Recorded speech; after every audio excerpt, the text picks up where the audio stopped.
سبحان الله والحمد لله ولا إله إلا الله.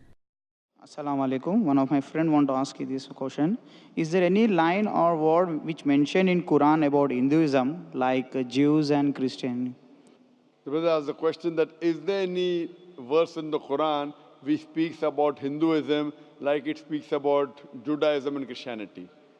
I don't know of any verse. There's no verse in the Quran which specifically mentions about Hinduism like it does about Christianity and about Judaism. But Quran says in Surah Rad, chapter number 13, verse number 38, Quran says, "Likulli ajlin kitab." In every age have we sent a revelation. By name, only 4 revelations are mentioned in the Quran: Torah, Zabur, Injil, and the Quran. Torah is the wahi, the revelation given to Moses, peace be upon him. Zabur is the wahi, the revelation given to David, peace be upon him. Injil is the wahi, the revelation given to Jesus Christ, peace be upon him. And Quran is the wahi, the revelation given to Prophet Muhammad, peace be upon him.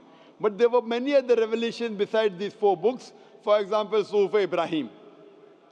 If you ask me, can you consider Veda the word of God? I say, I don't know. Because there's no verse in the Quran which says Veda was a revelation from God. There's no hadith of the Prophet which says Veda is the word of God. So what I say, maybe it is, maybe it is not. I don't know.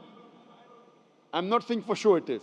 But even if it was the word of God, even if it was the word of God, all the revelations that came before the Quran, they were meant for a particular group of people, and the message was to be followed till the next revelation came. So even if Veda was the word of God, it was meant only for those people and for that time. But Quran, since it's the last and final revelation from Almighty God, it was not meant only for the Muslims or the Arabs, it was meant for the whole of humanity. And since it was the last revelation and no other revelation will come, it is to be followed till the last day of judgment. So based on this, even if you agree Veda was the word of God, hypothetically, it was meant for those people and for that time. Today, all the human beings in the world, whether they're living in India or UAE or Pakistan or Saudi Arabia or USA or Canada or UK, they should follow the last and final revelation of God, the glorious Quran, and last and final messenger, Prophet Muhammad, peace be upon him.